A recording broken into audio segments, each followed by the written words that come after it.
Moins pâté savé, chat, et verra tant complocité à casa moins. Marie Scondé, La colonie du Nouveau Monde, Robert Laffont, 1993. Tu es loin, mais tes rayons sont sur la terre. Tu es sur le visage des hommes, mais ta marche n'est pas visible. Le grand hymne à Aton, gravé sur les parois de la tombe d'Aï, tel El Amarna, Égypte. When one dreams alone. When one writes a book, one is alone. Wilson Harris. Chapitre 1. L'écharde pointue du soleil transperça l'écale de la paupière, tournoya sur elle-même et se vrilla dans le fin fond du globe, en faisant jaillir sur son passage une gerbe d'étoiles qui éclairèrent le noir des alentours. Elle ouvrit les yeux sur la lumière du grand jour. Le ciel était bleu vif, sans la blancheur poudreuse d'un seul petit nuage. Les rayons de midi tombant à la verticale pétrifiaient le paysage. Éblouie par tout cet éclat, elle ne sut plus pendant un moment qui elle était. Tania Marie Fernande, baptisée 2 mois après la mort de son père, des prénoms qu'il lui avait choisis avant de basculer dans l'invisible. Ou Tilly, comme l'avait décidé Aton, après s'être rebaptisé lui-même en rejetant comme une peau trop étroite ce prénom de bienvenue que sa mère lui avait légué pour braver le destin. Et puis, où se trouvait-elle ? Elle était étendue, à même la terre aussi sèche qu'en temps de carême, sous la ramure d'un bananier incliné de côté par le poids de son régime. En se redressant, elle aperçut le trait gros bleu de l'horizon, cernant la mer, et, plus près, les cactus cierges et la broussaille des halliers, dure et piquante comme de mauvais cheveux. Derrière elle, elle entendit les rires des enfants. Alors, la conscience lui revint. Elle était Tilly, mère des princesses Néfertiti et Méritatone, enceinte d'un nouvel enfant du soleil Aton. 1 an plus tôt, venant de la Guadeloupe, en passant par le Venezuela, elle avait atterri dans la petite ville de Santa Marta, sur la côte caraïbe de la Colombie, avec Aton et les 2 petites princesses, plus Manjet et Mesquetet, de leur vrai nom, Francesca et Franz, les seuls fidèles qui restaient de leurs disciples serviteurs, un temps fort nombreux, aussi nombreux que les grains de sable du bord de mer. Depuis, elle attendait de reprendre la route. Enrique Sabogal, le conseiller municipal, grand ami de l'écrivain José Rosario, lui-même grand ami de l'écrivain guadeloupéen Henri Gabrillo, avait fait ce qu'il avait pu. Sur sa demande, la municipalité avait trouvé un abri pour les arrivants. Elle avait mis à leur disposition une maison située dans le vieux quartier de La Ceja. Elle l'avait rachetée l'année d'avant à un commerçant en faillite, dans l'intention d'en faire un foyer pour jeunes. 1 hectare de terre pour le moment en friche pouvait, une fois débroussaillé, être planté de produits locaux. Malheureusement, Aton ne s'était jamais donné la peine d'apprendre à sarcler ni à bêcher. Seuls Manjet et Mesquetet, suant sous le soleil, arrachaient aux saisons des plantains, des patates douces, du maïs, des okras, des tomates, du giromon, de quoi ne pas mourir de faim. Car la pension en pesos, promise par Enrique, n'avait pas été versée. De même, les fonds annoncés par la congrégation des fidèles de la Caraïbe n'étaient pas arrivés. En plus, le bateau qui devait cingler avec sa cargaison d'élus vers la terre promise d'Égypte n'avait pas pris la mer. À ce moment où la conscience de soi lui revenait avec la sensation de lourdeur dans son bas-ventre, Tilly vit sa vie étalée devant elle. Une phrase griffonnée, raturée, qu'elle n'arrivait pas elle-même à relire, terminée par un gigantesque point d'interrogation. Elle se releva tout à fait, épousseta les grains de terre accrochés au pagne fait de cette toile brune qu'Aton tissait lui-même et qu'elle portait, sous un caraco qui s'arrêtait juste au-dessus de sa taille. Elle se sentait laide à pleurer, avec son corps déformé, sa figure creusée des creux du souci et de l'usure de la vie, sa tignasse pas peignée, tombant jusqu'au milieu de son dos en lourdes mèches rougeâtres, pareilles à ces touffes de feuilles de tabac que triturent les cigarières de Cuba. Assis sous la bâche bleue qu'il avait fait suspendre aux branches des manguiers, Aton s'entretenait avec un jeune couple d'Allemands, arrivé l'avant-veille pour boire très respectueusement l'hydromel de sa sagesse. Il tenait encore bien la pose, tête légèrement penchée sur le côté, tirée en arrière par le poids de sa chevelure, regard inspiré, dos bien droit, geste majestueux. Cependant, elle le connaissait assez, depuis maintenant plus de 15 ans, pour percevoir sa lassitude. Il était fatigué à mourir. D'une certaine façon, il appartenait déjà à la mort. Son corps portait sa marque, une maigreur squelettique, un thorax creux et des pectoraux pierreux entre lesquels poussaient de rares poils gris. La nuit, quand il s'allongeait contre elle, elle frissonnait. Arrivée à hauteur de la bâche, malgré son état, elle esquissa la génuflexion rituelle du haut soleil. Il y répondit en se levant presque d'un bond et en inclinant la tête jusqu'à ses mains jointes contre sa poitrine, tandis que les deux Allemands se levaient en vitesse eux aussi, puis restaient debout, gauche, et la figure rougie de chaleur, à la regarder. À quelques mètres de ce petit groupe, Manjet et Mesquetet ne la virent même pas. Dos cassé, ils fouillaient le ventre en sang de la terre et en retiraient des patates douces dont ils emplissaient un panier. Oui, la terre de cette région de Magdalena donnait tout ce qu'on lui demandait. Avec un peu d'aide, quelques outils, on aurait pu porter un important surplus au marché si Aton ne s'était pas opposé à tout ce qui ressemblait à du commerce. On ne devait rien vendre, on ne devait rien acheter. S'appuyant à la rampe, Tilly monta lourdement les marches du perron, ôta ses sandales de cuir de bœuf retenues autour des chevilles par des cordelettes de carata, puisqu'on ne devait pas entrer chaussé à l'intérieur de la maison, puis poussa la porte de la chambre.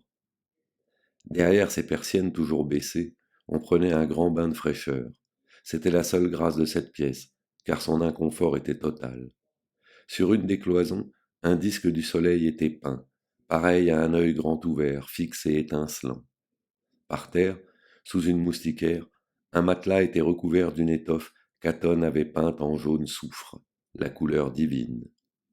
Une petite pile de pagnes et de caraco, tous taillés dans la même toile brune, des sandales, des calebasses coupées en deux de grandeurs différentes, contenant les colliers de graines sauvages que les enfants enfilaient pour la beauté de leur mère, formaient le reste de l'ameublement. Tilly s'allongea sur le matelas. Elle dénoua son pagne et promena lentement les mains sur la montagne de chair qui l'oppressait. Elle aurait aimé supplier cet enfant à naître de lui pardonner. En quel moment Aton et elle lui avaient-ils donné la vie? Sur quel monde lui ouvrait-il les yeux? Des parents parias échoués en pays étranger, des rêves enlisés, l'avenir aussi désolé qu'un mur de prison. Jour après jour, Aton avait beau s'efforcer de décrire à Néfertiti et à Méritaton les merveilles de la terre d'Égypte à laquelle ils allaient bientôt aborder, ses paroles sonnaient le faux et le creux. Tilly le savait. Tout ce qu'il désirait dans le secret de son cœur, c'était sa place de paix dans un cimetière perdu, au fin fond d'un bourg ou d'une commune. Rien, même pas quelques mots simples sur sa tombe.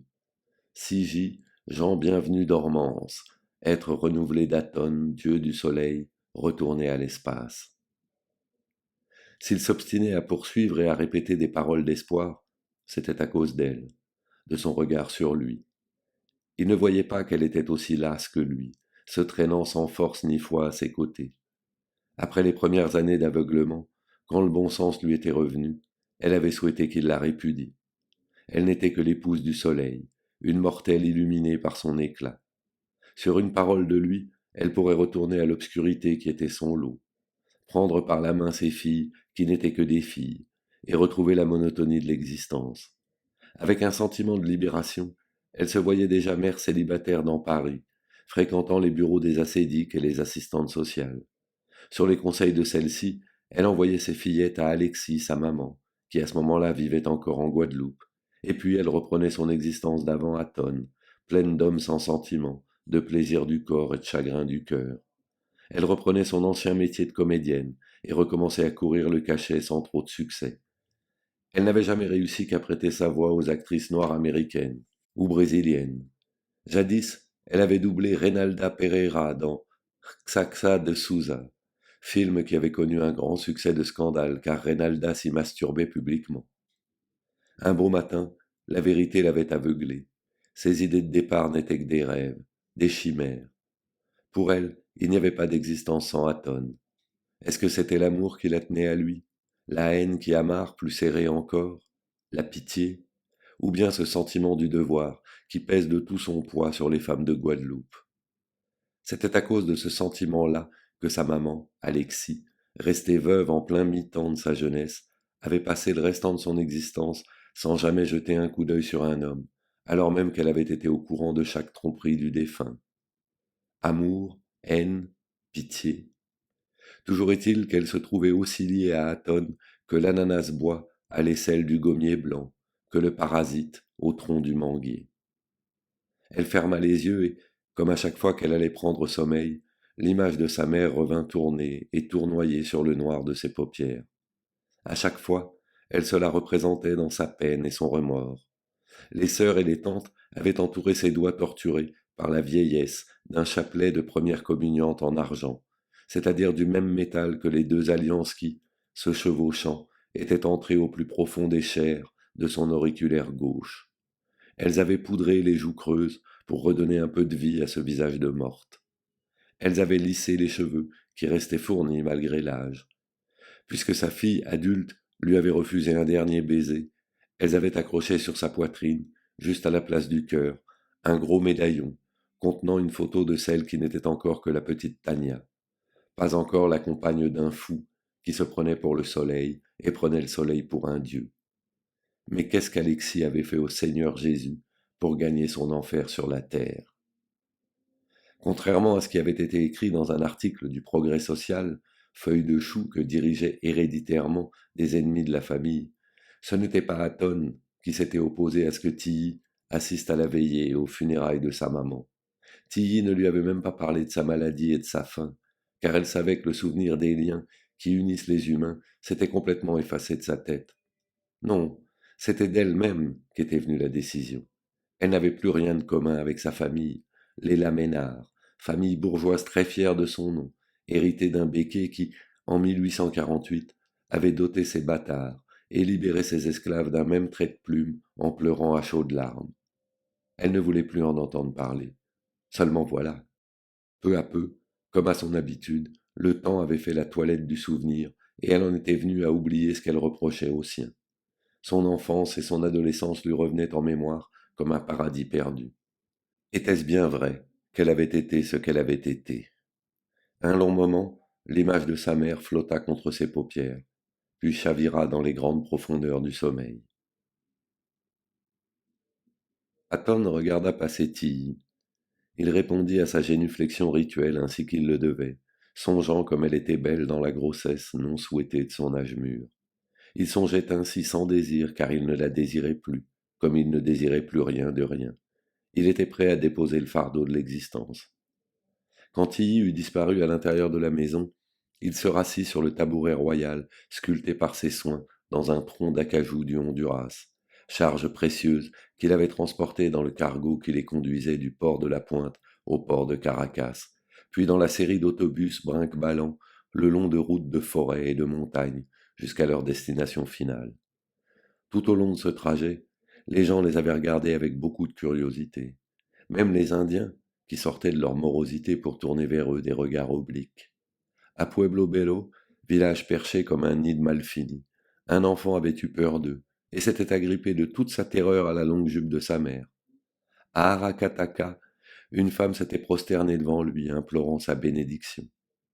Au début de leur séjour à Santa Marta, à cause de toute cette publicité qu'on leur avait faite dans les journaux, les gens de la ville faisaient un détour par le quartier de la Céja pour les épier à travers les barreaux de la grille. Après quelques semaines, un mauvais plaisantin y avait accroché par dérision un écriteau, La colonie du Nouveau Monde. Le nom était resté. Les femmes, quant à elles, ne se moquaient pas. Elles hochaient la tête avec tristesse en regardant Néfertiti et Méritatone, vêtus en tout et pour tout d'un cache-sexe de toile brune, les cheveux emmêlés et roussis par le grand soleil, jouer comme tous les enfants ou suivre sagement les leçons que leur donnait Tilly sur la galerie. Sur ce dernier point, Aton avait été en désagrément avec Tilly. Il pensait que ses récits à lui suffisaient. Il ne voulait pas que ses enfants apprennent à lire et à écrire, et renouent de cette façon avec la société que leurs parents avaient rejetée. Tilly, elle, était d'un autre avis, et comme toujours, elle l'avait emporté. Elle avait composé à l'intention des deux fillettes une méthode d'apprentissage de la lecture et de l'écriture. Peu à peu, en plus de cela, elle avait introduit dans ses leçons du calcul, de la géographie, du dessin. À présent, Méritatone, qui semblait avoir reçu en héritage le tempérament artiste des Laménard, peignait sur des feuilles sèches de bananier, avec des teintures végétales qu'elle fabriquait elle-même, des constellations de globes solaires entourés de rayons rigides comme des baguettes de tambour. Plongé dans ses pensées, Aton se rassit, tandis que les jeunes Allemands hésitaient à en faire autant et restaient comme deux piquets devant lui. Il finit par s'en apercevoir et, d'un geste, il leur signifia de l'imiter. Outeux, la fille, avait une assez jolie figure niaise, sous des cheveux filasses, qui s'essayaient tant bien que mal à des dreadlocks. Ses yeux bleus, à fleur de tête, débordaient de curiosité. À cause de leur chevelure et de leur accoutrement, les gens confondaient Aton, Tilly et leurs adeptes avec une colonie de Rasta. Rien de commun en réalité. Aton n'avait que faire d'Haïlé Sélassié, de Bob Marley et de l'Éthiopie. Sa croyance remontait au temps des origines quand, dans un marécage informe et gluant, peu à peu, le soleil avait fait apparaître la vie. Tout d'abord, il avait concentré le bienfait de ses rayons sur un limon fertile, entre mer Méditerranée et mer Rouge. Là, il avait créé une espèce par une espèce, les plantes, les bêtes, les hommes. Au début, ces derniers, reconnaissants, avaient bâti des villes en son honneur. De leurs mains, sans outils, ils avaient dressé des obélisques de granit rouge taillés dans un seul bloc, des pyramides et des temples aux 100 portes pour lui rendre hommage. Hélas, au fil des millénaires, ils avaient changé. Ils avaient découvert l'argent. Ils avaient appris tous les vices d'une technique qui avait desséché leur cœur. En fin de compte, ils s'étaient écartés des chemins de la vraie vie. Alors Aton avait été envoyé sur terre pour les ramener dans l'adoration de leur Créateur. Son message ne s'adressait pas seulement aux Noirs, mais aussi aux Blancs, aux Bruns, et même aux Jaunes, qui habitent de l'autre côté de la planète car ils sont issus du même limon que les autres hommes. Pendant un moment, tout tournoya à l'intérieur de la tête d'Aton. Vide, obscurité. C'était la même chose à chaque fois qu'il essayait de se rappeler le moment de sa révélation. On s'imagine que ces choses-là arrivent dans la tempête et le tourbillon. Pas du tout. Elles se faufilent insidieuses comme un coup de mal d'amour. Un triste matin de novembre, il descendait le boulevard Saint-Michel, préoccupé par les mauvaises paroles d'un professeur qui lui reprochait ses continuelles absences. Ce n'était pas de sa faute s'il était toujours malade. Des maux de tête, des migraines, parfois à ne pas pouvoir se tenir mieux debout qu'un sac vide. Brusquement, le soleil qui, 11 heures du matin ou pas, était resté caché derrière la couverture noire des nuages, s'était détaché du ciel et, posant son disque sans l'éblouir à la hauteur de sa figure, était venu s'entretenir avec lui. Son discours de ce jour-là, bien que plus définitif et plus autoritaire qu'à l'habitude, ne l'avait pas surpris. Le soleil lui avait déjà soufflé plus d'une parole. Tout petit, à travers ses caresses et ses murmures, Aton savait qu'il l'avait choisi pour un destin particulier. Bâtard d'un négociant en vin du port, Aton, qui n'était encore que Jean Bienvenu, avait 4 ans quand Morena, sa mère, avait trouvé un homme pour la relever et l'épouser à l'église. Roberto Frénois, un employé de la caisse coopérative qui prêtait de l'argent à faible taux aux fonctionnaires. Hélas, son enviable bien-être n'avait pas duré longtemps. Après 5 ans de vie conjugale et la naissance de 4 garçons, Roberto avait été pris la main dans le sac et convaincu de faux en écriture. Il avait connu la geôle, vendu sa voiture Peugeot, qui faisait l'admiration des voisins, et le terrain qu'il venait d'acheter à Saint-Félix en bordure de mer. À sa sortie de la maison d'arrêt de la Pointe, sa honte et sa frustration s'étaient retournées contre son beau-fils, dont les yeux de presque 12 ans le jugeaient, prétendait-il. L'enfant devenu son souffre-douleur ne souffrit pourtant pas. Sous les coups, les mauvais traitements et les mauvaises paroles, il sentait son cœur habité d'une force étrange. Il méprisait cet homme qui, pour quelques objets matériels, était entré à la geôle et avait couvert de boue sa petite mère adorée. Car dans le quartier, les gens lui avaient retiré le bonjour et lui jetaient des paroles coupantes comme des roches. Quand son beau-père avait fini de le torturer, Jean Bienvenu se réfugiait dans le morceau de cour derrière la maison. Il fixait le soleil dans le ciel, en sentant ses rayons pénétrer dans chaque parcelle de son être pour lui insuffler le remède de l'espoir. Un jour, oui, un jour, sa gloire l'inonderait et tous seraient témoins. Gloire? C'est certain. Aux Antilles, en Europe, en Amérique du Nord comme du Sud, des quantités de journalistes en mal de récits peu ordinaires, bons à tourner la tête des naïfs, avaient noirci des pages et des pages à son sujet. Une équipe de télévision d'ex-Marseille avait même vécu 7 jours entiers avec lui, buvant ses paroles, filmant les enfants et Tilly. Cela s'était passé dans le temps qu'il vivait à la Guadeloupe, au milieu des bois, dans les hauteurs de Matalpas. Et son histoire avait rallumé des espoirs et des rêves. Et il avait eu des disciples un peu partout à travers le monde. À Hammerfest, en Suède, des fidèles s'étaient retirés loin, loin de toute habitation, vivant l'hiver emmitouflés dans des peaux de renne et complètement nus en été, jusqu'à ce que la police vienne les arrêter comme des bandits. En dépit de son renom, les 14 dernières années ne lui avaient pas été douces. Il regarda ses 2 pieds enserrés dans leurs sandales de cuir, pareils à 2 ignames de la récolte passée, pieds énormes et informes, ongles cassés, orteils bourgeonnants, talons et plantes fendues de crevasses aux parois grisâtres. Ses pieds pachydermes terminaient 2 jambes sèches recouvertes d'une peau craquelée, boursouflée par les os des genoux. Les bras, le torse n'avaient pas meilleure allure. Quant à la figure, émaciée, les joues couvertes d'une barbe roussie comme les cheveux, peu fournie, mais longue, longue, s'étirant jusqu'à son nombril. À la pensée de sa décrépitude, l'eau tiède de l'apitoiement emplit ses yeux.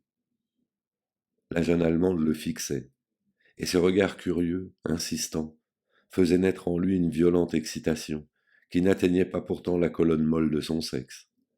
Par contre, sa bouche se mit à psalmodier avec une force nouvelle les paroles simples, les sceptiques disaient simplistes, qui avaient néanmoins remué des cœurs d'hommes et de femmes d'un bout à l'autre de la planète Terre. Les humains se sont détournés de leur Créateur, dont la partie visible est le globe solaire.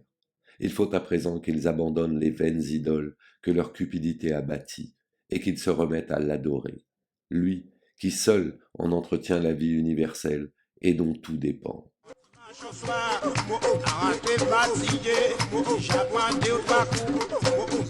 Allez coucher, on a moins qu'à dormir, mes amis, à dormir.